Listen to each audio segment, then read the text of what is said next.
thank you very much for giving us your time for this webinar. It's really kind of you for, to do this for us. You are born in the UK. You're actually born in Dorset, and you are now living in New York. You actually initially moved over to the US, and you moved to Los Angeles, and that was to work with the Splash agency, which is kind of like a big entertainment celebrity news agency. And that, from all accounts, had you photographing all over the place, and all types of people, huge megastars, the likes of Bill Gates, Jennifer Lopez. I'd love to hear more about your experience meeting George Foreman, being a big boxing fan myself. I highly recommend that you check out the Instagram live interview that you did with Lou Proud a couple of weeks ago, I think it was. You'll find that on the Like a UK Instagram page in the Instagram live section. And that will give, a really good background of how Phil got started, and, working with those, that news agency in particular. Also, I thought that was quite interesting that you photographed Pete Sampras's wedding. Did I get that right? That was mentioned? Yeah, that was my introduction to the States. And then you've photographed a lot of historical moments. One in particular certainly stands out, being the 9/11 terrorist attacks in 2001. And that documentation that you did kind of gained worldwide recognition. And it currently lives in the archives of the 9/11 Memorial Museum in New York. Right. Couple more accolades that I think have to be mentioned. You were recently listed as one of the top 16 street photographers to watch in 2019 by the Expert Photography magazine. And the next one is pretty crazy. So you've been listed as one of the 52 most influential street photographers. That sits you alongside the likes of Sebastião Salgado and Henri Cartier-Bresson. I mean, that's pretty big. That was a crazy one. I didn't, I think you can retire after that. I'll take it. And yeah, just lastly, was it your first book that you released last year, entitled Street by Phil Penman? So yeah, there you go, a little plug for your book. That's probably available via your website, I'm sure. You can get it on Amazon. It's sold worldwide, but so in New York, if you're here, like it's in the MoMA Museum, Fotografiska, the Strand Bookstore, Rizzoli. In London, I'm trying to think. Oh, we've got some stock, I'm sure, in the Mayfair. So once it reopens. Yeah, there's some I think Harrods have some as well once that reopens. But like I said, Amazon UK have them again. I think we sold out like 3 times in a row in the UK, which was kind of cool. When we released it, it was #1 new release street photography book, which I know somebody I know. You're obviously doing something right. Yeah. Also, I mean, I will do another plug for you. Check out Phil's artwork that he sells via his website. There's some beautiful work that you can purchase there, and I'd say it's a pretty wise investment as well. So yeah, thank you again, Phil, for joining us. I'm gonna be controlling the slides, so I'm gonna just kind of start flicking through these slides, and Phil, please, if you'd like to start commenting on them, starting with this first one. So this is kind of my introduction to celebrity lifestyle. This was in New York City on a stakeout we were doing at the time. It was John Mayer was dating Jennifer Aniston. Kind of big story, obviously, in the minds of themselves. And a snowy day, and there was really no chance of us seeing them. So one of the projects I kind of took upon myself years ago was to start documenting the behind the scenes of the guys that I was working with. I was kind of sick of doing the celebrity stuff, so I would have a second camera in my bag, like a Leica M9 with a 35 on it, and I would use that and kind of just document the behind the scenes. So this is one of those images, just kind of like the day to day of what we used to have to do. You know, probably So standard. I think I've heard you said that you were getting almost a bit kind of fatigued by that kind of work that you were doing at the time, and your personal work was a bit of a kind of an outlet. Oh yeah, it's absolutely brutal, that job. You're hated by everybody. Even though those same people that hate you are the ones that actually fund the business because they're the ones that are buying it. Um, you know, the celebrities hate you, but yet they want their pictures taken. The publicists hate you, but yet they're the ones that tell you what they're doing and when they're doing it. So you're kind of like in this weird world where you're just hated by everyone, but we would do it. And because the money in the early days was so good, it was like this adrenaline hook. You would get hooked on the money, but soon that industry kind of like imploded on itself. Some bad business decisions by certain people, and kind of like, you know, you went from selling pictures for hundreds of thousands of dollars to $1, and you would make 60 cents. So after a while, it slowly, you go out, you know, you got to bear in mind there was no salary. You made no money unless you went out and you found stuff. So it was kind of, yeah, it's not a good lifestyle. And obviously, we can't discuss all these people that you photographed. But is there one kind of story that kind of sticks out in terms of, I don't know, it was a bit of an experience for you to photograph? Like, you know, I can imagine how excited I would be if I was photographing George Foreman, for example. But was the one for you that kind of really stood out? Christopher Reeve. Oh yeah, Yeah, I believe it or AKA not, Superman. yeah, I didn't really get starstruck by too many people, which was kind of weird. You kind of needed to have that distance, but when I met him, that was one that I got starstruck on. It was just, you know, the guy's coming to the door in his wheelchair, larger than life, you know, welcomes me in and says, "Do you want a cup of tea?" And next thing you know, you're having a cup of tea with Superman in his kitchen, you know. That's And amazing. he was probably one of the funniest guys I've met. Believe it or not, he was cracking jokes the entire time. So I can kind of see why him and Robin Williams are always like best friends. He was good. George Foreman was a trip as well. I couldn't get, I'm not sure if you've seen Robin, you should check out his car collection. I haven't, It, no. it's insane. He's got like a, what is it? It's like 100 cars No in way. this huge garage that's kind of manned by like 2 or 3 different people. And he's got one side of it, it's all classic cars.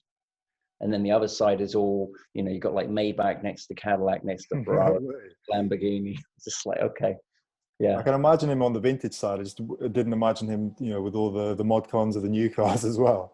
He had all of those. And then I had to ask him, I was like, all right, if you had to keep one car, he actually said it would be he had a VW Beetle, like black one that only had 7 miles on. And he kept that. That would be the one he always wanted when he was a kid. So, yeah, I, you know, I had so many interesting trips. You know, I've been, you know, held at gunpoint multiple times on jobs, been held up by Secret Service guys. Um, you know, I remember I was telling you I was doing Airwolf, Jan Michael Vincent, years ago when he had his community service. He was cleaning up trash in the back of a police station. And, you know, I'm in the back of this car, like we got black tinted out windows, and I'm shooting a few pictures. I get my shot, and then I'm sat in the front, and all of a sudden, like 6 police cars just come swarming all around me. And I got about 20 guys with guns, basically all trained on me. My hands are on the steering wheel, just like, don't move. Because, yeah, anything could have gone wrong. But I guess the moral of that one would be don't do stakeouts on police stations. Yeah, maybe not the best idea. Yeah. So Um, I had plenty of adventures. This was obviously 2001, 9/11. Obviously, you know, one that will never forget. This was taken about 1 block away from the tower. And it just kind of came, you know, there was no pre-warning or anything. I had my lens pointing up, you know, one of the things, no one knew that they were going to come down. So all we were doing was taking pictures of, trying to get the best vantage point of the towers. And then all of a sudden it just came down right in front of me. And I was shooting this with like a 24-70 and kind of ran into a store that was behind me. I was kind of grabbed by some firemen and they ran me into this store while the skies just went black outside us. And like, what's kind of going through your head? Obviously, it must be complete shock. I'm sure adrenaline is flowing, and I'm sure there's a great amount of fear at the same time as well. I mean, you must have this kind of impulse to want to be there and continue photographing, but at the same time wanting to kind of get the heck out of there. Actually, it's probably one of my biggest regrets was actually leaving there. I shot down there for about 2 hours, and then I got a phone call. My boss finally was able to get through to me and said that, I know that you don't want to leave, but you need to get these pictures moving. And it was actually my day off, believe it or not, when this happened. And I kind of wish that I'd never taken that advice and I'd stayed there shooting, because I knew once I left that there was no way I was going to be able to get back in there again. And that's exactly what happened. So a lot of these images like this, a friend of mine, Joanne on the left, who I've since met many times, and I photographed her wedding a few years ago. And that's the one nice thing that came out of it was, if there is a nice thing you can say, was I built these relationships with a lot of these people that I photographed. How did you kind of make contact? Like, I can't imagine details were exchanged at the time of you taking the photographs. So how did you end up being friends? Well, one of the guys, George Slay, was, I met him pretty shortly after 9/11. And that was his daughter, I believe, spotted the picture in the Daily Telegraph and, said who it was. And then Joanne, I was introduced to about 4 or 5 years ago through the 9/11 museum. They kind of recognized some of the people in the pictures that I donated. So, we stay in contact quite a lot. And, we're going to be, sometimes I'll go down to the memorial with her on the anniversary as well. So, building lasting relationships. And then, this kind of leads us onto, the other side of my work where, because I was doing this celebrity work for so many years, it kind of gave me, I was out on the street all day, every day, kind of gave me access to seeing everything that was out and about. And one thing about New York is we definitely got a few crazies and, some great characters. So my work kind of transformed into doing portraits of people on the street. This being one of the guys on 42nd Street that I bumped into. I mean, this is one of those, this is actually the portrait that's on the front of your book. Right. But it's one of those, like, what the hell is going on in this portrait? What is going on in this portrait? What is this thing on this guy's head? I think it's supposed to be weed. But the reason for me, the reason this one works is because he's dressed in a suit and he's got his business bag on him, because otherwise, well, it still would be good, but I think to me, that's what makes it. So I've kind of noticed in your work, you've got these kind of portraits where they often have a bit of a bizarre, surreal element to them, like the previous one, and also like this one where there just happens to be an astronaut standing, in the middle of a high street in the mid-afternoon. Yeah. And then you've got these other portraits that will lead into where they're more posed, and you've obviously, conversed with the people you're photographing. So where was this? What was going on here? This one, I was on my bike that day, like looking for celebrities as I used to, and came down Prince Street in Soho, and all of a sudden I looked to the right of me and there's a guy in an astronaut suit walking down the sidewalk. So I quickly chucked my bike to the ground and grabbed my camera out and I shot like a few different images of this, but this was the one that kind of worked because You know, you've got like the location of Worcester Street, and then like the kid looking up at the astronaut. If it was just simply a portrait of a guy in an astronaut suit on the street, it wouldn't work as well. For me, this one works purely because of the little girl. Yeah, that expression. Yeah, her expression looking up. I have a bunch of these different ones of people, but this was the one that worked for me. And just kind of wanting to learn more about a bit of your process. I mean, I imagine you're the type of photographer that is always equipped with plenty of cameras with you whenever you're roaming the streets. I assume that's right. You're always with a camera. Yeah, pretty much. You know, the time that I haven't had a camera, I've really regretted it. So back then when I was doing the celebrity stuff, I used to have like two setups. I had a Canon setup, which had like a 200 to 400 on it. You're not allowed to mention Canon on this webinar. What Canon?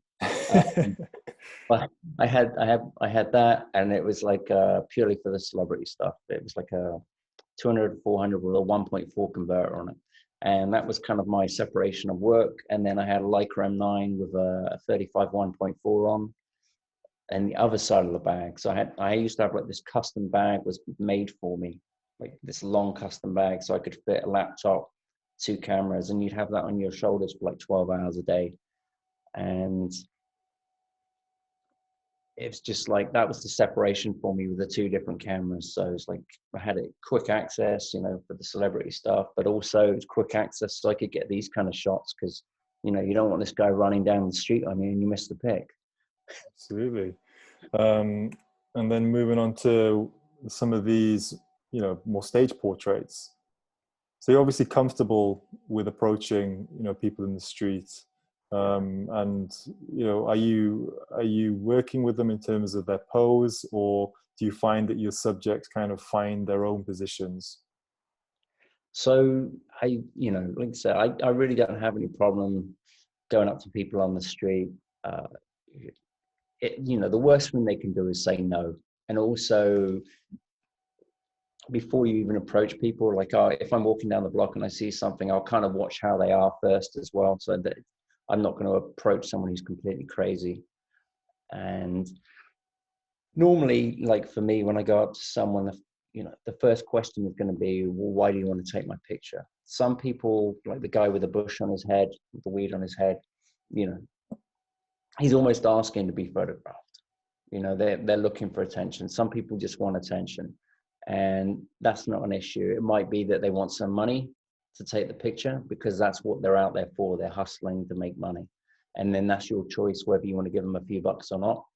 And then there are other people like these guys, the twins, who are just like, you know, they stand outside this building every day trying to catch a Oprah going in, because they're trying to do some business. And first of all, like, people are always trying to do some crazy pose, or they'll give you the thumbs up or something like that. And the first thing I have to do is say, no, you just stand there. I don't need you to do anything. You know, I don't want like thumbs up, because it just doesn't work. So it's always simple. I have my settings preset before I even approach people, because normally you only have like a few seconds with them, unless you can get engaged in conversation, and then you can get them to relax, and then you can get some more interesting pictures. But ideally, before you approach them, you kind of already have your background set. So you literally just have to go up to them and say, okay, can you just stand here for me? And then I'll have my camera set to 1.4, usually focus up on the eyes and push the background out as much as I can. So you're isolating the subject from the backdrop. So the prep work being key. Yeah, it's, you know, you don't want to be fumbling around with a camera in front of somebody, because then you're going to lose them. And then they're like, you know, I don't have time for this kid, and they're going to carry on going, you know? And do you often swap details, or is it kind of you take the image and that's the end of the story? Or do you find people want to get in touch or get copies of the images? Are you ever working with model releases, that kind of thing? Usually I'll give people a card, business card. It's different nowadays, because you know, you can't even really approach, you know, you don't, when you have to be very wary about when you approach people. But before everything COVID, I'd always give people a business card and say, you know, just shoot me an email and I'll send you a copy. As far as modeling releases, it's tough. You kind of can kill the moment because, you know, if you go up to a guy like this and say, hey, you know, this was right outside my building and I was just happened to be going home, and if you go up to them and say, hey, can you now sign a modeling release and I'm going to make lots of money off your image, then it kind of kills that vibe. And then all of a sudden it's like, well, hang on, what do you know, what's in it for me?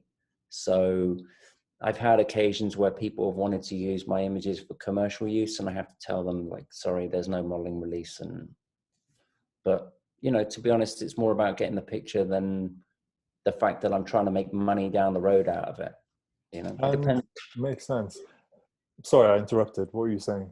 No, it just depends on what your motive is for taking that particular picture. If you're taking it because you want to make money out of it with something else, then yeah, you need a modeling release. But when I go out, I'm not really thinking about an advertising campaign. You know, you're protected over here. You can use it in books and you can do prints, but you just can't use it to, say, promote a product. So you have to be very wary of stuff like that.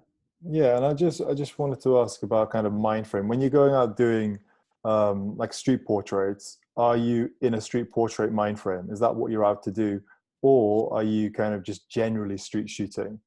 I just wonder whether there's two different mind frames from just doing, you know, more candid photography and going out purposely to approach people. I just generally just go out street shooting. The mindset is more of a press photographer, how I was, rather than necessarily a street photographer. Everyone's got their own ideals on what street photography is, and oh, you can only use one lens, and you know, I don't really look at it like that. Like with press is like, well, we always had two bodies, and we had, you know, one would have a 70-200 on, one would have like a wider lens. There are certain images that you just can't take with I was going to mention that because, I mean, you know, I've seen your work for a long time now, and with, you know, not really thinking about it properly, I was always imagining you walking around with the M's, with the, you know, the shorter lenses, the 35s, the 50s. But then when you actually think about it, it's obvious that a lot of those images require the long lenses to achieve the kind of compression and that different feeling that they give. And yeah, it's interesting that you say that that comes from your press photography, you know, background. And not a lot of people would, you know, go out with a long lens to shoot street. Yeah, it's Maybe I'm not just aware of those people. there are certain images that you just can't get. Like it doesn't matter, right? The logic of you are the zoom, okay? You want to get in close, you want to get, but there are certain shots that you just can't do because you can't get that compression. You know, with a 28 mil, it doesn't matter how close you move, it's going to be distorted, and you're not going to get the compression that you're looking for. So you have to look at every image as its own thing. And I don't really want to go out with just one lens because I'm going to say, well, you know, I really wish I had my longer lens because I like that kind of abstract view inside a building, you know, like tight crops of particular buildings. So I have multiple projects that are on the go all the time. And every day when I go out, I'm, you know, looking for things. And if I see a great portrait, then that's like a big bonus, you know, because you're not going to see guys with Indian headdresses every single day. Absolutely. And actually, just picking up on what you just said in terms of multiple projects on the go. I mean, I'm sure that's obviously a way to keep you a bit more concentrated in terms of what you're looking for. So yeah, as I said, what are you working with? Like one or two project ideas, or more? I think that's often what people struggle with a little bit is those project ideas. Well, there are certain projects that are going to be like 20, 30 years. You know, you images that look very mundane to you, like, you know, on the street now, they're not really going to reveal themselves until 20 years down the road. It might be that you just edit it, you don't do anything with it, and just store it away for a later date. Have, you know, a series I've been doing on 9/11 and just like the transformation of the area, and that's been shot over 20 years as well. So like the then and now, you know, here's the picture on 9/11, here is how that street is now. New buildings that are coming up. I've been doing one on like funny street signs that I see. The homeless in New York, you know, I've been doing a We'll be series on. seeing some of those images shortly.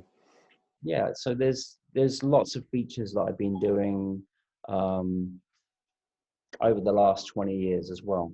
So some, some are quick ones for now, like if I'm doing a news story for one of the papers about the pandemic, then obviously I've got to get all the pictures that morning and get them transmitted. So all depends what it is, really. Makes sense. And this, by the way, Surf Avenue, is that in Brooklyn? I feel like that's Coney Island. This was taken, yeah. and it's kind of like, it's a great, if you're ever out here or you live over here, Coney Island is like an incredible place for street photography. Winter or summer, just an amazing place to shoot.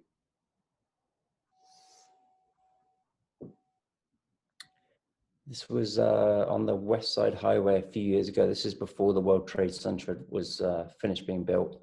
You can see, like, on the building in the background there, as the cranes were kind of putting up, as it was slowly going up. And this was one of those shots where I saw, like, the fire hydrant had exploded. The water was just gushing everywhere, and it was like, all right, how can I get something interesting out of this? So I shot, again, like multiple different views, and then this was like a runners club that were coming by, and these guys on the right, they were the firemen getting ready to turn it off. So it's just, I always work a scene. There's never one particular image that you see that works, and you don't necessarily know which is the image that's going to work until you're looking back at it later. Some photographers will they won't take any pictures until it's just perfect, right? And that's their vision of what perfect is right then and there. It's not, there might be a better angle and there might be a better view, and you just didn't think about it at the time. So I never just shoot one frame. I'm always shooting, it's digital. It's not like it's costing me any extra. So I'll shoot different views. And that's, again, comes from... I was going to say, it's your background again, surely. Yeah, that's press mentality. If you ever got hired to photograph a GV, which is a general view of a building, and you went back to that editor with one image, you would never get hired ever again. You don't know what the layout of the page is. A lot of the time in newspapers, the layout was done before the pictures will come in. So if you gave them a vertical and the actual layout was a landscape, then you're going to get fired. So we knew that if we had to do a GV, that could be 10 different views, close-ups, maybe a couple of artistic ones where you have like cars blurred in the foreground in the building. And I use that same mentality with my street work. Like, I don't know what's going to be the best image until I look at them later. Makes sense. And this is, well, to state the obvious, this is like a clear black and white image. I mean, I'm sure it could work in color as well, but I'm sure it's so much more powerful, with these high contrast blacks. It's really rich tones. Obviously, you mentioned that it was a bit of a revelation, looking through an EVF, electronic viewfinder, where you could actually view in black and white. But do you think you've developed a bit of an eye in terms of, before looking through the viewfinder, in terms of reading a scene and knowing that that backlight is going to create those silhouettes? And you've got to have that. The EVF's just an extra tool that you can use, which is fun to use. But your eyes got to pick up on things before you even get the camera out of the bag. That, all right, if it's a rainy day and it's flat light, that's going to be very nice for black and white.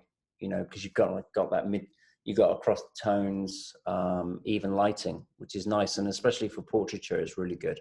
And then you've got days like this where, like, the sun's kind of coming from the back. It's kind of highlighting the water, and then it's like, well, where do I position myself to get the most out of this? Obviously, if I'm shooting from the right hand side, then they're going to be lit. They're going to be kind of be running into the sun. So totally different image. Yeah, totally different. So just by moving, was it Cartier-Bresson said, like, the difference of a good image could be just a matter of a couple of inches. So it depends on where you position yourself as well. So you constantly moving around, and you don't even need to pick the camera up to be able to see how the light's changing. And also picking up on what you were saying about kind of being able to, almost know what's going to make a good image in black and white. I know from our kind of one of our initial chats, you were mentioning that you often go out on specific days or specific weather in particular. And I'm assuming this is one of those specific days. Yeah, it's I always look, a lot of my work, I look the stuff that I pre-visualize. There are certain areas of the city that I want to, I'll return to a certain scene that works. So like if it's snowing or it's really foggy, I kind of use that as my backdrop. Like having a foggy backdrop or a white snow scene can isolate your subject from the backdrop. It can also give like a much more timeless quality, especially with the snow, because you start to lose like, it could be advertising boards or something that dates an image. So I'll always slowly start building up a scene where it's like, all right, I want to use this as my backdrop, and then where in the city am I going to shoot? What do I want to shoot as my foreground? And then I'll start adding elements, people or different things into the foreground. So it's like slowly building up a picture. And you mentioned kind of creating a timeless image. Is that something that is kind of happening now intentionally? Are you trying to achieve a body of work that is timeless? Is that in your, mind frame? Too much pressure. No, some yes, some not. There is stuff where it's like you actually want it to look very now, because it's going to have more effect in 20 years or 30 years when you look back at that image and go, wow, look at that that corner store, that phone box, or what the hell's a cell phone? Those things are kind of like, you don't want to change anything. You just want to shoot it as is, what it is right now. And then there are those images that you want to shoot now where you want it to look like it's the 1900s. And that's more just from a personal point of view, because those are a lot of the images that I'm drawn to, is the older work, like Stieglitz and people like that. So it's kind of like you're shooting it more for fun rather than like, oh, I've got to get this on, I've got to get 5,000 likes on Instagram with this image, or I want to sell a print of this. It's purely because I just want to enjoy taking that picture. And actually, you kind of preempted the next question I wanted to ask you, was kind of a bit about that, because I know we talked a little bit about, not on this webinar, previously, about Instagram and this it's kind of changing the way I think a lot of people are approaching photography, in terms of trying to create work that will do well on Instagram, maybe rather than just concentrating on the work that they want to shoot. Yeah, it's very dangerous what's going on, to be honest. You got to remember. Just looking at the shot, by the way, I love this shot. Incredible shot. So lucky as hell this one was. But it's, you're looking at something on a tiny screen. There's no way you're going to be able to see an intricate street shot or what's written on a sign, or it's just not possible. Okay, so you're right, you can put it on a website or you can print it, but it's just not going to translate to Instagram, or other social media. So the images that tend to do well on things like Instagram are images kind of like this, where it's like fairly abstract. You see it straight away. And the kind of what I've noticed is, you go down your feed and everybody's starting to shoot the same way because it's what gets the most likes, and then having the most likes and the most comments is kind of picks up the algorithm, picks up on that. And then the next thing you know, you're getting more followers, but what's different about your work compared to the next person? And what are you using Instagram for? For myself, it's a form of marketing. It's a way of getting your work out to other people and then having them come in through Instagram to see your other work. So they're going to your website, or they're buying your book, or they're buying their prints. It's just a a way of getting to another audience, right? And yeah, and just briefly tell us about that blog post that you wrote. Oh, yeah. So just like a few months ago, it was driving me crazy. Why all of a sudden, like everyone was just posting, please comment on my picture because Instagram has killed the algorithm, and I'm getting a quarter of the attention I used to get, and everyone was doing the same thing, and I was seeing the same thing on my feed as well.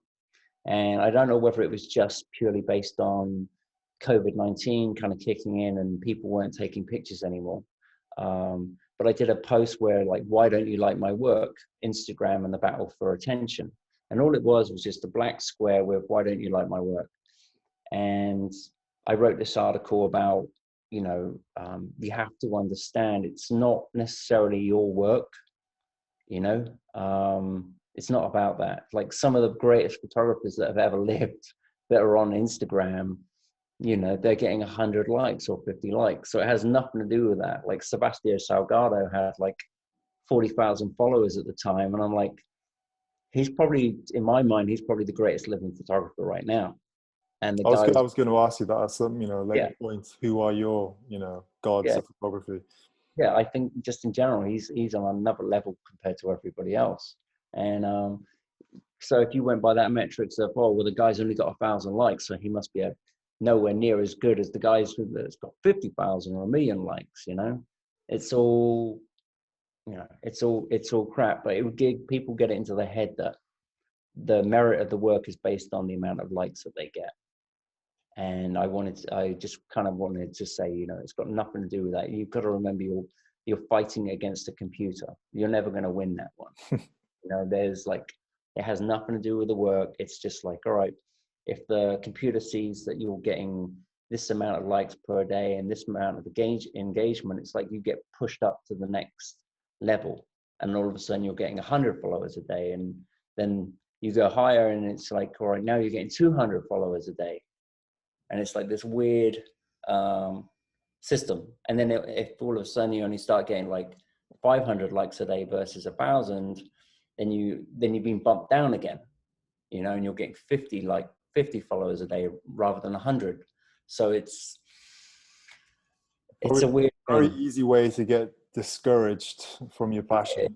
It can get very upsetting, but then also you find that everyone's shooting the same kind of photography and you're not following your own eye and you're not shooting your own work anymore, because you're trying to compete with, what this is supposed to be. So I wrote that little piece and, 3,000 people went to the website and looked at it. And then I was getting bombarded by messages from people saying, thank you so much for writing this, because now I kind of have a grasp of what was going on. You probably get a few more people going to read it now. Yeah, it was, it was interesting that everyone was kind of going through the same thing at the same time. This is kind of another example of, I knew that it was going to be snowing that day, and I got myself out there, got myself into a location about an hour before the snow came in, and you got like a small window normally. When something like that, you could lose that view completely within like 2 minutes of the snow coming in. So you got to put yourself in position before it happens. And here's your, I would say, your Cartier-Bresson homage. Oh, definitely. Yeah.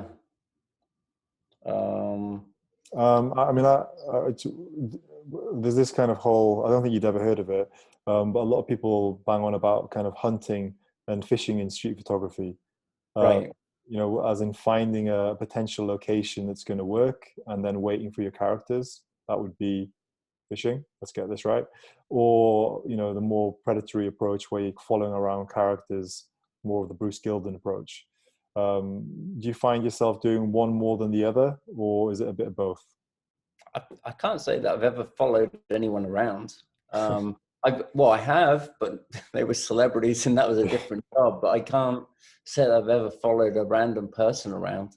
A lot of my work. Yeah, no, I haven't done a street stalk yet. But I've no, I'll get the picture and then move on to the next thing. I'm not really. or I might, like I said, I'll work a certain scene until I get the one shot that I want to get. But other than that, it's if I miss it, I miss it. And I know my patience has definitely grown thin. I was going to say, like, how long are you willing to, to stay in one particular potential avenue, thinking it's got some potential? Yeah, it's weird. When I was doing the celebrity stuff, I put 2 weeks into a stakeout, sometimes 12 hours a day, 2 weeks in a row. And then you might get like a 5-second window to get that picture. And then with this stuff, with the street stuff, maximum I'll put in is probably an hour, on a particular image. But yeah, my patience level has definitely grown. But even actually, I think for a lot of people might be thinking, wow, even an hour, that's quite a long time to kind of, dedicate to just being in that one one area. Is like maybe one time. Okay. No, actually, believe it or not, the 4 hours was the most I spent. And that was the shot actually behind me. It was on the Empire State. I went up there because it was foggy as hell, but I knew the sun was going to break later in the afternoon. And normally, if you try to get up to the top of the rock where you can get this view, you just can't get in. There's the lines down the road. And this particular day, because it was foggy, there was no line. So I went up and just stood up there for about 4 or 5 hours, chatting to a security guard until the sun broke through. And because the shot that I wanted was the fog lying low on the city. I think I often hear that from landscape photographers. They're kind of, often there for half a day, if not a day, just trying to get that one shot where the beam of light comes through. Yeah. So what's going on here? Oh, believe it or not, this was opposite Madonna's house. And I was on a stakeout. This was years ago. And all of a sudden this taxi just exploded on the Central Park West. And just grabbed my camera out and got lucky with this shot. Luckily, no one was obviously inside it. They'd gone out. But this is the second taxi fire I've managed to shoot. I can't say that they happen all the time, but it's going to be happening around you, which is quite worrying. You've got to be creative in your street photography. If it doesn't happen, you make it happen. Make it happen. Make it happen at all costs. The lengths I had to go to drive this into the city, put it there. Had to make it first as well. But no, this was, again, just cycling around the city. And obviously someone was having a massive statue of David delivered to their house, As you do. As you do. And you've got like it's only the size of those two windows combined. So no problem. This was what was it? This was like last year, I think I shot this. This is a building called the Oculus down. It's down by the World Trade Center, and it's an incredible building. Yeah, no, it's beautiful. It's probably one of the better ones that's been built for a long time. But this is a classic case of where I was messing around for like an hour, having fun, but shooting like the light. If you look at it on the bottom right of the frame, like those light beams coming across, and I was shooting that, looking at people walking through the shadows, and it looked nice when I was shooting it, but when I got back and put them on a screen, it was like there was nothing really there. It didn't have the effect. And this was probably like one of the last 2 frames that I shot, and it was just I saw this kind of element of people walking down the stairwell, and then again, like slowly build the scene. So you're using that light strip on the bottom right, the light coming in, you burn the edges in, darken down the blacks a little bit. But it just made for so much more of a dramatic scene, and slowly you had to, but it's one of those images where you don't just walk into the Oculus and all right, that's the image I saw. It took me an hour of shooting something else and making mistakes before I spotted the one that worked. Yeah. And you mentioned, like darkening. You are predominantly working with digital files these days, correct? Yeah, right. You did start off because I remember hearing in the interview that you did with Lou Proud that your father had a dark room set up, did he not? Yeah, my dad was a photographer. Lucky enough to have a dark room when I grew up. So that's kind of how I grew up, shooting black and white, technical pan film, believe it or not. Or Do you feel that that darkroom experience has kind of helped you with your processing or editing of your images today in the digital world? Yeah, I really don't do too much editing, to be honest with you. It's very basic. I try to keep it to the same principles as the darkroom, whereas like dodging and burning, darkening around the edges, you know, burning the edges in. I never sharpen anything. You know, if it gets done, it will be sharpened when it's going to a print. You know, the lab will sharpen it for whatever they need. But you know, you don't want to be buying beautiful Leica glass and then jacking up the clarity to 100%. You know, it's kind of counterintuitive to the whole point of why you have the lens. Is it gives you that soft, beautiful look. So the last thing you want to do is go and ruin that. So, you know, even something like this is kind of like very just kind of, you're just darkening the edges a little bit just to bring your eye in. That was always kind of like a very basic thing that we would do, is like always just shading the edges with it. So very basic, to be honest. Yeah. And this image, is this related to your, like the homeless project that you're working on at the moment? Yeah, this was kind of like the start of it. This is before COVID.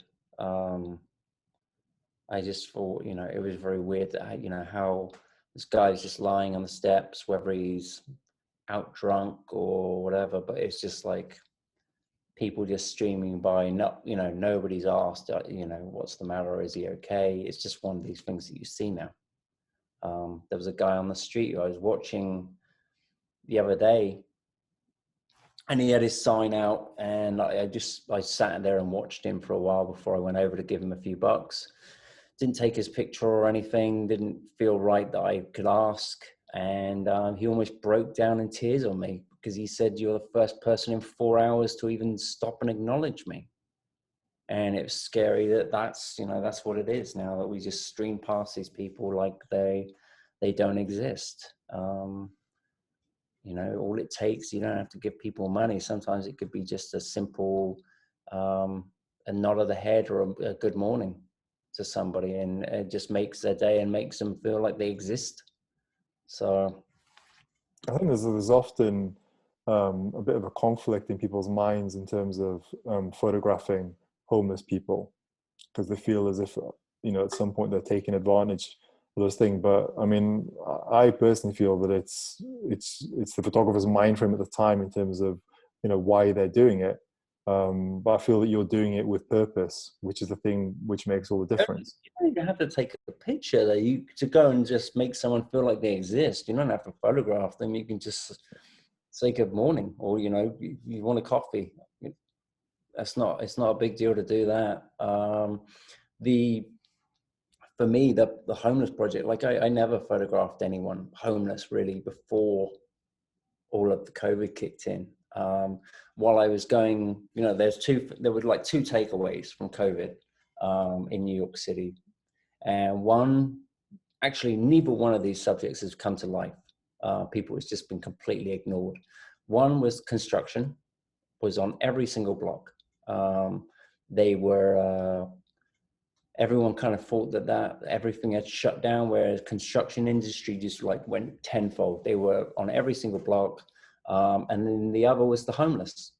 And it's just gotten worse and worse and worse as it's gone on. The more and more people have been made homeless. So, you know, this guy, John, I see him around my neighborhood quite a lot. And I approached him one day. I'd been loading the Noctilux 1.25 lens. So I was taking it out for a test, and I saw John, and I asked him if I could do a picture of his hat.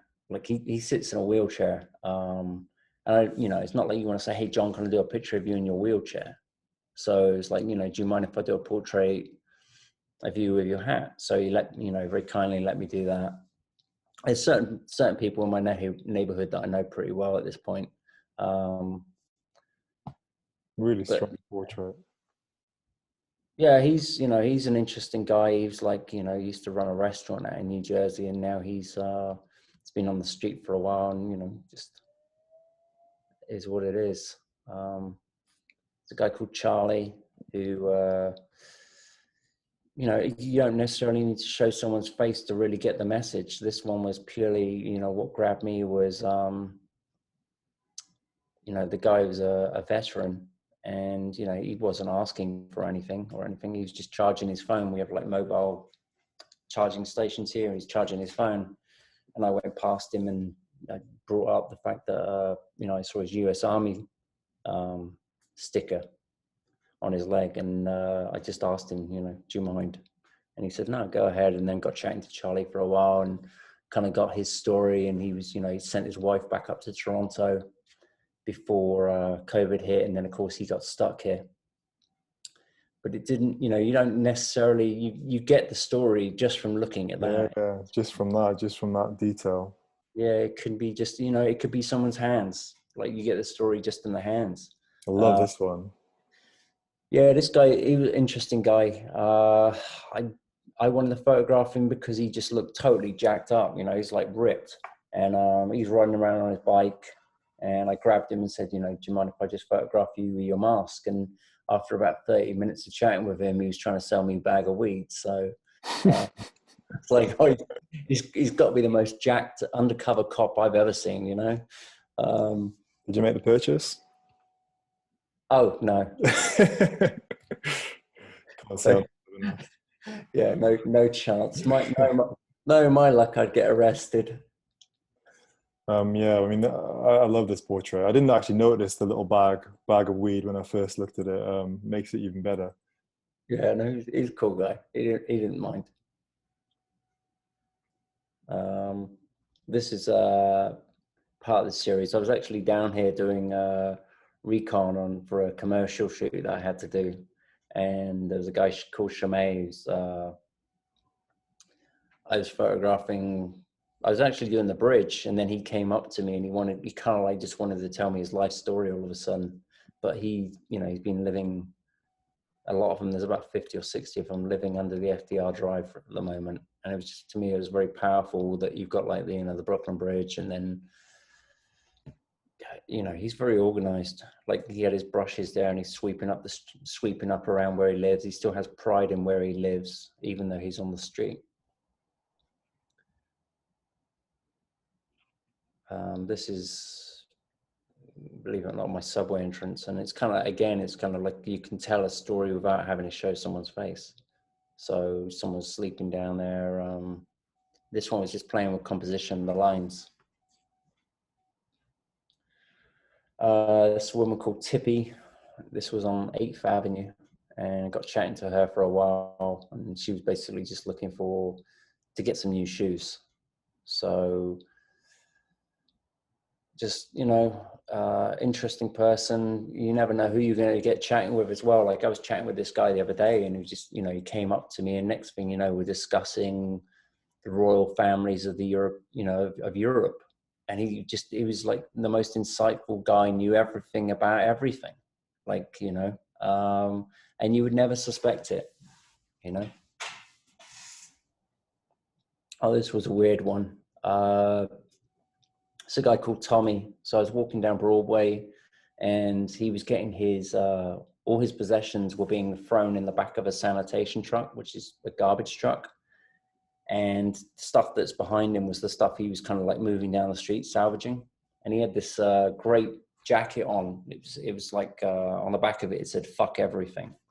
So I went up to him and I was like, "Hey mate, do you mind if I photograph the back of your jacket?" Because I didn't want to say, "Hey, do you mind if I do a portrait of you?" And then the first thing he's like, "Oh, where are you from?" And turns out he's from Bournemouth, a place called Corfe Hills. And he lived about 5 miles away from where I was born. And we got chatting for ages. He was over here as like as a model. And then he broke out this jacket. He said, "Oh no, if you're going to do a portrait, I want you to get a portrait of me with this jacket on." So yeah, interesting conversations. Real cool dude. Yeah, very, very slick. Yeah, very slick.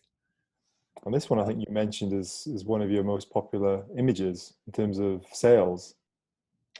Yeah, it was, this was shot during the pandemic, and it was like, all right, it's one of those images where you're going to look back at it in time. So it's not like the strongest image of, the most interesting scene, but it's more of like telling a story of how the cinemas are shot and people putting up these signs, we'll be back soon. And this was shot months ago and it's still there today.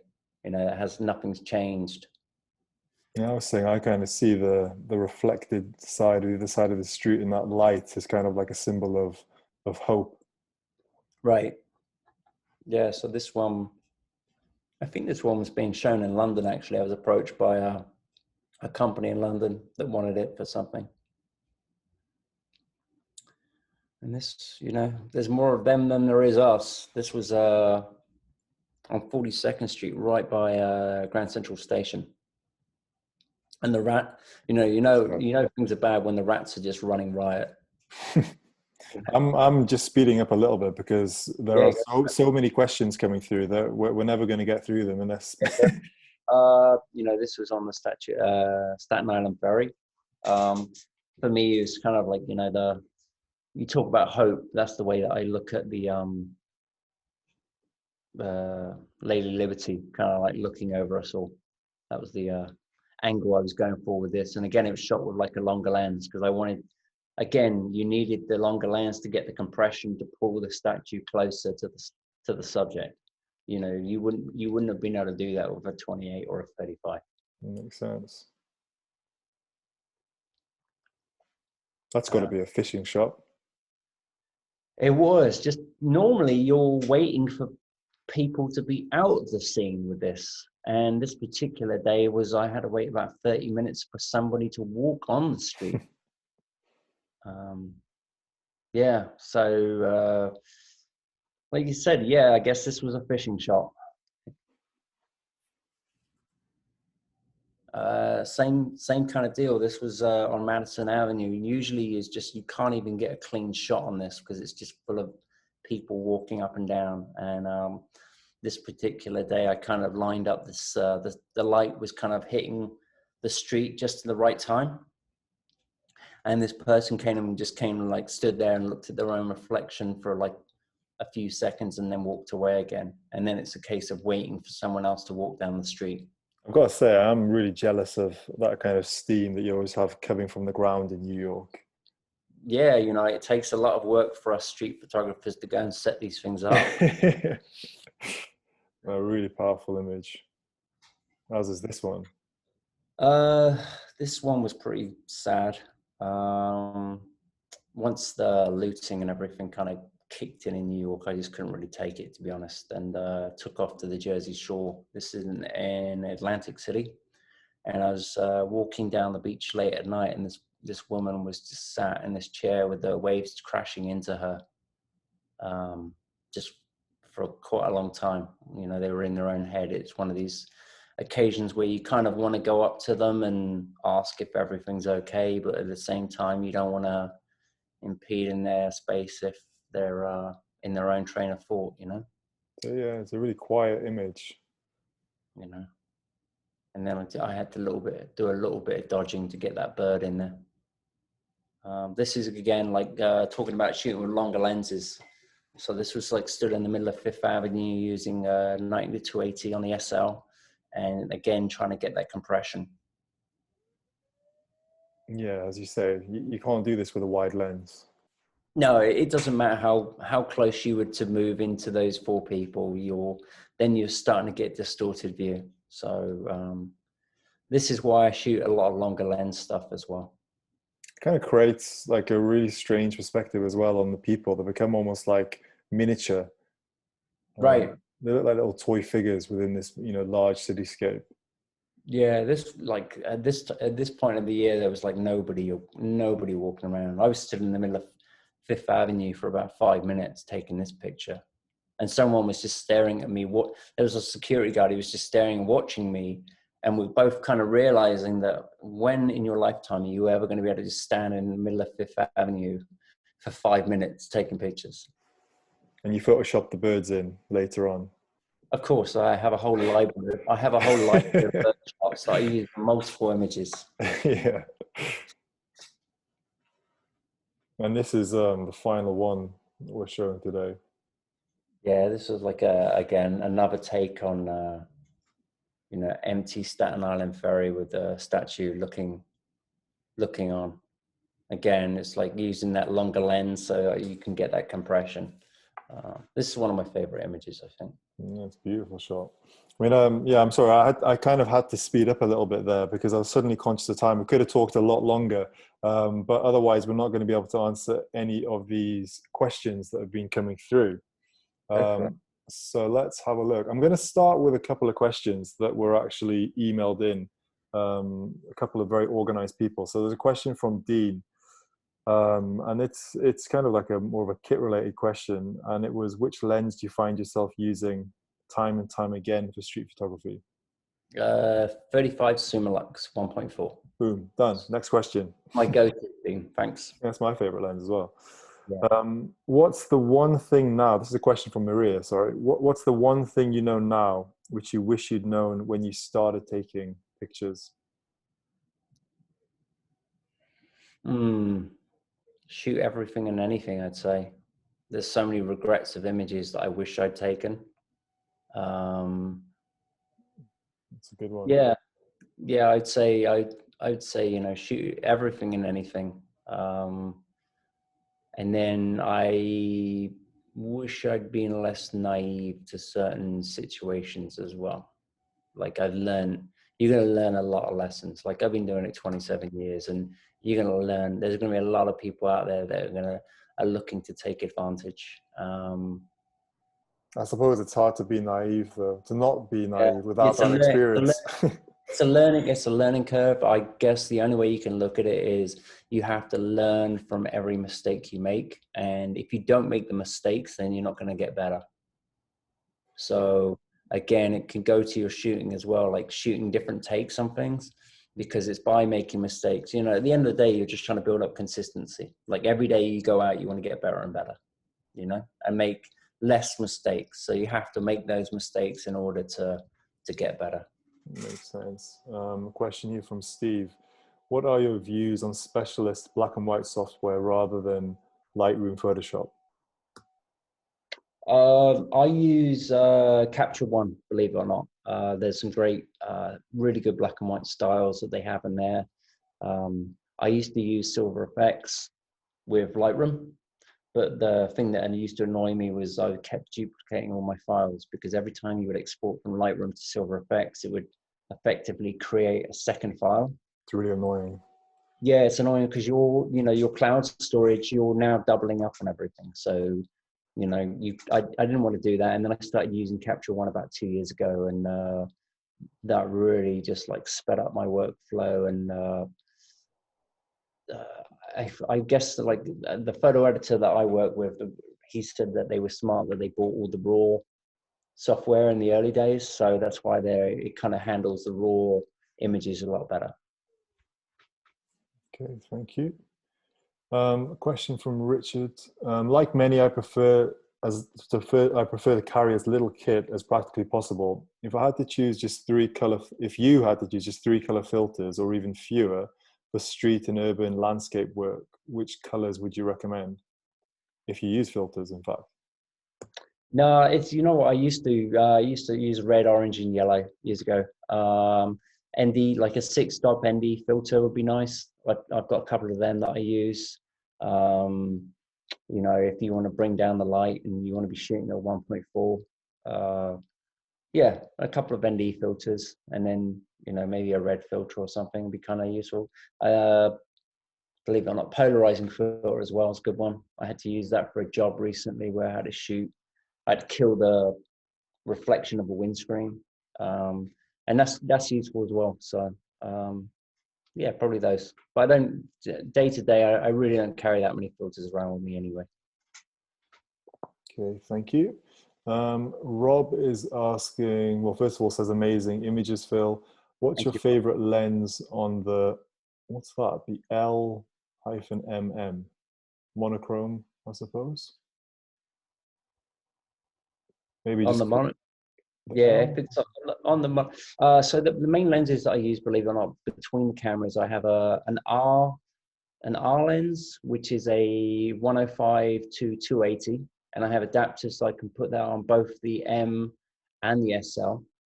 And then I have the 35 zoom lux. I have a 75 what's it, Summafront, I think, that I use as well. And then if I had the money, I would buy that Noctilux, the 75. It's just another world. But Pretty it's a crazy lens. it's a small car as well. So yeah, I would like that. Good question here from Justine. So how much success of street photography is down to your personal characteristics? For example, willingness to take risks, being confident, brave, many of the things she's saying that she doesn't have. No, I don't. I don't think you necessarily have to be brave. Like going up to people on the street is okay. It takes, you know, it takes confidence to go up to people. But like I said, the worst thing they can do is say no to you, and then you move on to the next, and you'll be surprised at actually how many people will say yes. And a good way to do it is like if they say something, you know, why do you want to take my picture? Pay them a compliment as well. That usually unsettles people a little bit. Um, you know, there's always, you know, the 9/11 stuff was more like stupidity. You know, I look back at it now and it's like, well, you know, I don't know what I breathed in being down there. And, you know, at the time I was just thinking about we didn't know the buildings were going to come down. So I don't know if I was necessarily brave, but I think just putting yourself out there a lot and shooting, you know, and you'll gain confidence. I suppose you don't know how you're going to react in that kind of scenario until you're in that scenario either. Yeah, I definitely had to question myself. It wasn't the photographing the buildings; it was the seeing the people emerging from the, you know, from the paperwork that was coming down and all the rubble. That was when I had to question myself, and it's like, all right, well, can you do this? You know, and that definitely ran through my mind, and I kind of had to snap myself into gear that, you know, this is, I'm hoping, the only time I'm ever going to see anything like this, and you know, you're here to document history and kind of snap myself out of it. But you definitely Thank you. And there's well, almost a bit of a follow-on to the previous question. You've already talked about, you know, whether you're asking permission when taking pictures of people in the street. But a kind of a second part of that is, how do you react? How do you deal with the reaction if people are being negative and saying no, you know, no photos, please, that kind of thing? Does it just put move you on. off, or yeah, you just move on? Yeah, Next. just move on. Don't care. You know, they're entitled to if they don't want to be shot, they don't want to be shot. And, you know, I'm not going to try and force someone into it. And if they don't want to be photographed, it's all right. Have a good day. You know, I always just say, thanks very much. Have a good day. Didn't mean to offend you, and walk on. Good. You know, there's plenty of pictures to take, you know. I'm just reading the question out prior just to make sure we haven't already had that one. But Sam's just saying, absolutely amazing webinar, absolutely stunning, inspiring photos and commentary. In your everyday work, what is your camera and lens of choice? I think you've kind of discussed that. Yeah. And is black and white your favorite choice? Do you ever use color? Yeah, I have to shoot color a lot for work. So, you know, a lot of the stuff I'll shoot in color and then maybe edit black and white for myself later. But for work stuff, you have to shoot color because the client's not going to be very happy if you just give them a bunch of black and white images, you know. So, but black and white mainly for me when I go out and about. Next question from Matthew. Phil, are you still doing street portraits during the pandemic? I've avoided doing so for people I don't know as I feel it's awkward. I just wanted to see if you had a different approach. I have done, like I was saying with the homeless project, I wanted to get that out there because I was getting annoyed that no one was doing anything about it or even talking about it. So that's why I did it. I reached out to a bunch of places that just completely ignored it. And then finally the New York Review of Books kind of just turned around and said, well, this is an absolute no-brainer. Of course we're going to do this. And then that started getting attention for the story. And then I also post a lot of work on Instagram, and it's nice when you get people commenting saying, you know, that actually it's made them change their opinion, and that they've gone and done something good afterwards. So like, right, well, the whole project was worth it just for that, you know? Yeah. Next question from Martin. Regarding, which we kind of briefly talked about, a modeling release, which you don't really use, is it the same in the EU or in the UK, in that you don't need it if images are going to be, you know, not used in a commercial sense? I'm not sure of the specifics, but I'm guessing that, you know, there's no way you're going to not be able to do a commercial without having a modeling release. But yeah, so but if you're using it just for like your online portfolio or, you know, selling prints, that would be okay in the States? Yeah, in the States it's fine. It's written into the Constitution that you're protected. But there are certain places where it can kind of get dicey. Like I know in France the laws are different. There's actually a great film years ago, I think it's called like Paparazzi, and it was all based in France, and how like you can be photographed. If you're photographed on the street, you can actually sue. And the rumor was, yeah, the rumor was that they changed the rule because all these dignitaries kept getting photographed, getting handcuffed. So they changed the law so that you could if you were photographed on the street, you could actually sue that person. Yeah, I've heard that.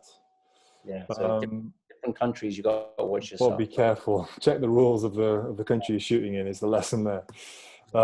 Question from Tony. So this question came in 20 minutes into the presentation, and he was saying, of the shots we've seen in the last 20 minutes or so, can you say whether they have usually been cropped, straightened, or are you trying to get it all done in the you know, at the time of shooting?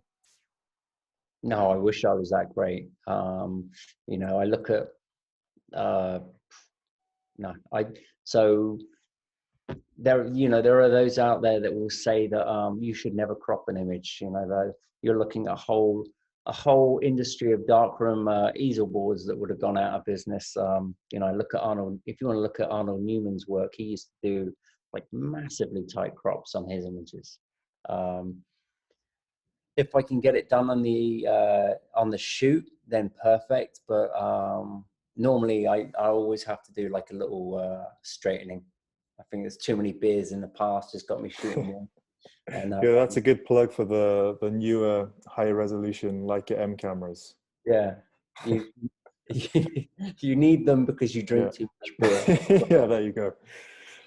But yeah, I'll do slight crops, or maybe it's like a certain thing that I got. But obviously you want to keep it as much full frame as you can because you want to keep the quality, especially if you're doing big prints. Makes sense. A question from Martin. Do you refrain from taking street photos of kids? Yeah, definitely. That's a very dicey area with kids. So you just a no, full stop. You wouldn't like try to look around and get the parents kind of approval, or if I do one, it'll be like, normally it's like a portrait of the kid with the parent. So, but it's never just like a portrait of a kid on their own, unless I go up to the parent first and say, hey, do you mind if I do a picture of your kid in that? And it's normally because they're wearing like a costume or something like that. It's never just to photograph the kid. Question from David. Where in New York is the best area for random street portraiture encounters? It's changed. It used to be downtown. Was always very good, but I actually like where I live. I'm kind of like in Midtown, and I find that downtown has become a little bit more manufactured, if I can say that. It's how would I say it? It doesn't feel as real. Whereas I kind of tend to find that where in Midtown, I like Hell's Kitchen area, it's a lot more gritty, especially right now. It's an absolute nightmare.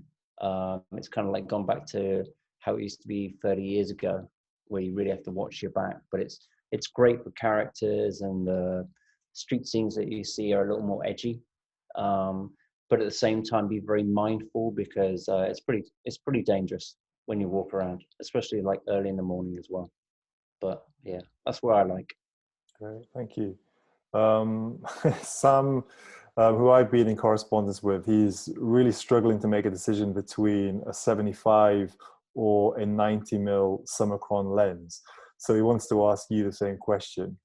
Which would you go for out of the two? Or would you go for something else? So he's shooting on an M camera, obviously. They're both nice. Depends what you're shooting with it. Do you own either of the two out of interest? I own a 75. There you go, 75. It's got to be a 75 then.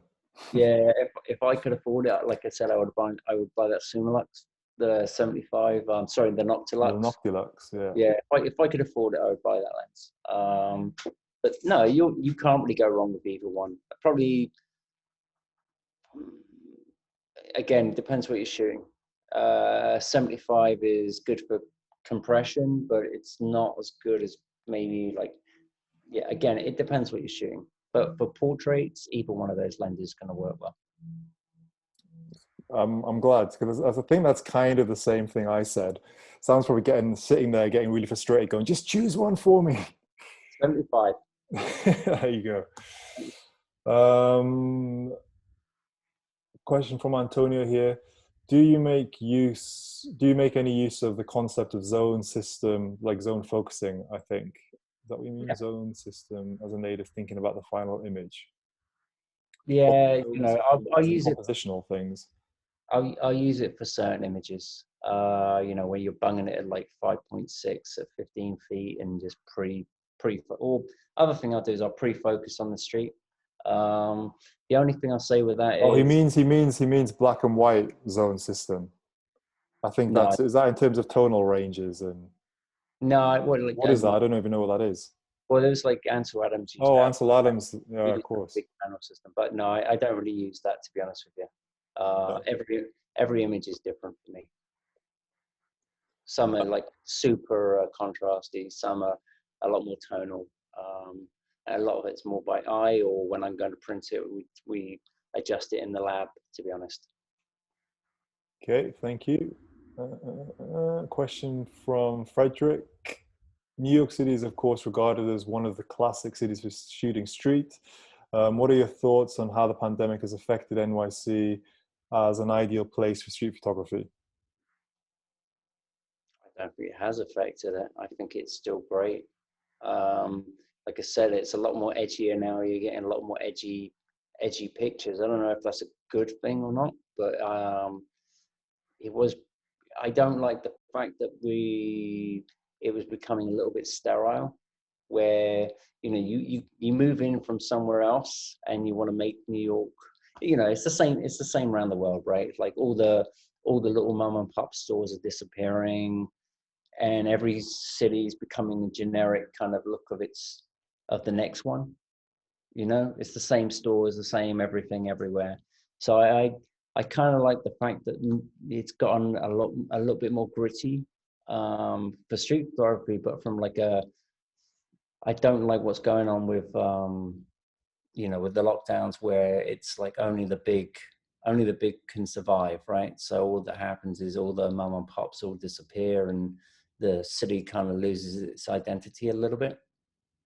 So I don't know, it's double-edged sword on that one. Thank you.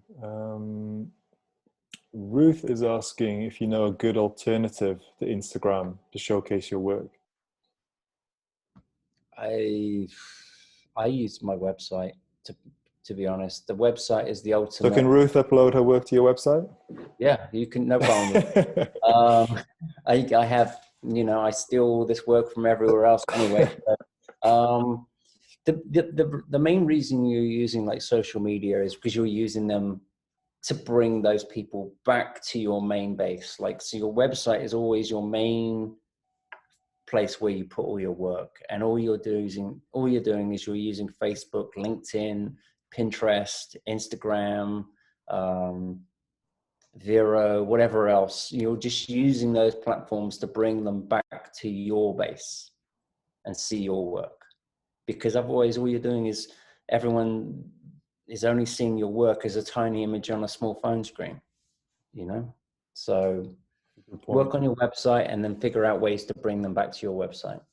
And there's really kind of cheap ways to make your own websites these days using kind of platforms and templates. Squarespace is good. Like $200. I'm not sure what it is in England, but it's like $200 for a year, which is nothing compared to what it used to be to put a website together. The company I use in the UK called ArtLogic, which design all the back of house and everything for all the major galleries in the world. I use them. Beautiful websites, but it's a lot more expensive than, say, Squarespace. Yeah. But it's a lot more involved in that one as well. But yeah, that's how I do it. Great, thank you. Will was just asking about your Harrod show. I think I was asking you this previously in terms of whether it was getting extended. I don't think either of us are actually sure, but I have heard a rumor that it may be getting extended. So what I would say is just kind of look out for an update on the Leica website. And I'm sure that if it is getting extended, it'll go out on all the usual social media feeds, Instagram, Facebook, Twitter, all that kind of stuff. Do you ever use presets when you're converting? This is like black and white images. Capture One have a really good bunch of presets called Beyond Film, Beyond Styles, and you just use it as a starting point. It's never the finished image, so you use it as a starting preset, and then you start doing the dodging and burning and all the rest of it afterwards. Thank you. Question from Simon. Do you have favorite papers that you print on, photographic paper? If it's the stuff I used to use, like the Ilford stuff I used to use, doesn't even exist anymore. It's just whatever, the silver gelatin prints that the lab uses, fiber-based ones. If you're selling your prints, then they have to be archival. So it's pretty much everything silver gelatin. I can't remember the company that they use. I was going to say, so do you work with one company most of the time? Like when you're printing? There's a couple of different labs that I work with. I don't really want to go, I don't have the money for silver gelatin printing. It would take up my entire living room just to put the thing in, to do it properly. And, you've got to know what your skill set is. I was a very good darkroom printer. But doing this stuff, like I can take pictures, I can edit work, but I don't have the skill set to get the calibration right for some of these big silver gelatin printers. So it costs a little bit more money, but if you're charging more money for a print and somebody's buying something that they're investing in your work and they want it to be around 50 years later, then the paper you use has to be archival. Makes sense. Kind of like following on from that question in a way, a question from Ardil that is asking, what are your views on film versus digital when it comes to black and white photography? Also thoughts on pulling film or its digital equivalent? You could also ask, are you developing it yourself? Because if you're not developing it correctly, if you're not getting the temperature right, there's so many things that can go wrong just in the development. So when I was doing it, I had full control over it, the length of time, and then I've taken film to labs and they've gone to put a scratch through the whole thing. So I would love to be able to shoot film again. I would love to be able to shoot Kodachrome again and just be able to send it off to the lab to get it processed, but it doesn't exist anymore. And also, you just don't have the time.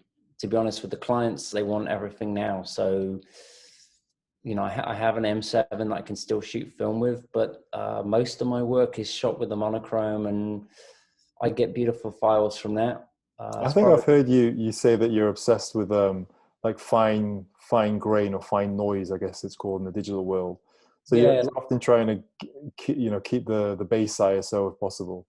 yeah, I'm going as low as I possibly can hold the camera. You know, most of my stuff I'm shooting at 1.4 or the lowest aperture I can get away with.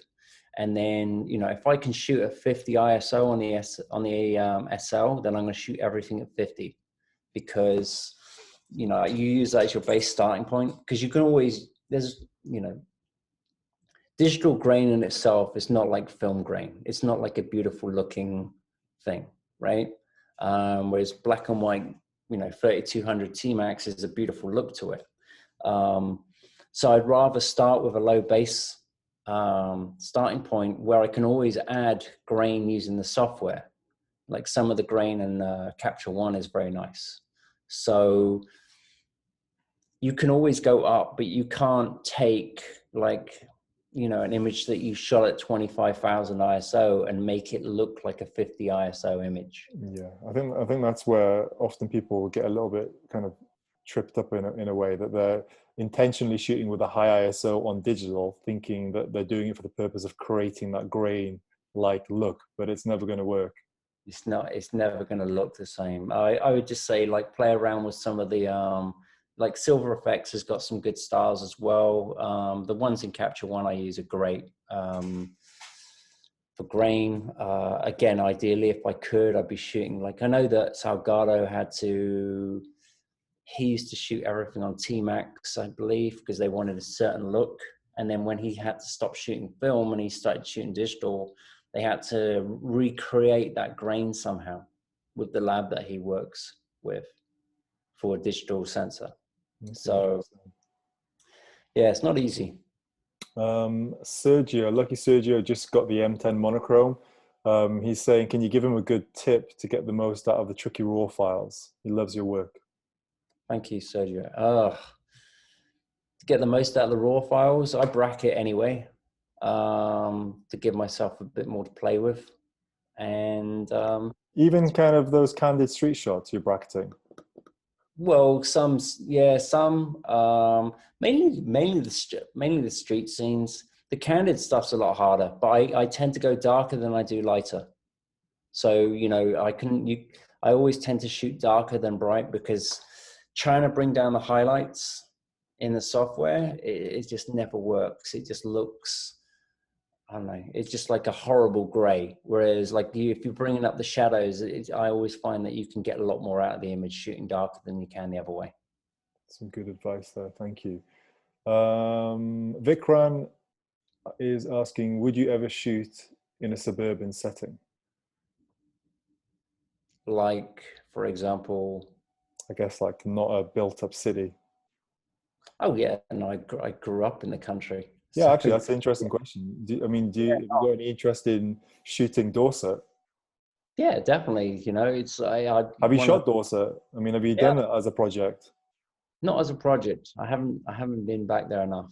But no, I do that all the time. I'll head out of the city and drive. It's one of my favorite things to do. It's like, you know, go to places and, like, middle of nowhere and shoot derelict buildings and stuff. I love all of that. Yeah, I'll shoot everything and anything. I'll shoot. Excellent, thank you. Oh, you might potentially have a print sale happening. Mm. Karina's asking, says beautiful images, first of all. Do you sign the front of your photos or the back? I Or maybe sign it. you sign the front. Yeah, And is there a particular pen that you use? whatever the lab has. Yeah. Yeah, there's a few different ones they use. It's almost like a Sharpie. Some of them just don't. Some of the thinner ones are like they just don't come out right. So it's a little bit thicker. So I always sign bottom right and then addition bottom left. But I know a How lot many of, editions are you generally working with? Or is it so kind of different? depends on the size. So the school that I was always taught was like low. So it's like, you know, I know there are guys out there like Lick. To get Lick, I think he does like 100 or 100 plus. I do 5, so 20 by 24 print, and limited edition to 5, and then usually you have like 2 artist proofs, and then the bigger images I'll do 3 total. Great, thank you. So Uh, less is more. yeah. Maria is asking how long we got. So we've got maybe, let's say, 2 more questions. Otherwise, you know, you've already been very generous with your time. Maria's asking, what is the one thing or someone you haven't photographed that you'd like to? That's a good question. I'd love to do a portrait shoot with Tom Cruise. Tom Cruise. I love him. I've got a funny story there, actually, very quickly. Yeah. I got really excited because the marketing team got contacted by the Tom Cruise production because he was coming over to do the new Mission Impossible film, and the new Leica M camera was going to be featured in that movie, and he needed to look authentic with the camera. So I was going to be sent across for training. I told all my friends. They were like, "What?" And the marketing team sent over the camera, and it was a scam. And that was that was the end of it. Well, I looked like a right plonker. Anyway. Yeah. He's someone I would have liked to have done a shoot with, just from personal perspective. Yeah, I can understand why. An interesting character as well. Yeah. Let's pick one last question. Let's see if it's got something we haven't really talked about.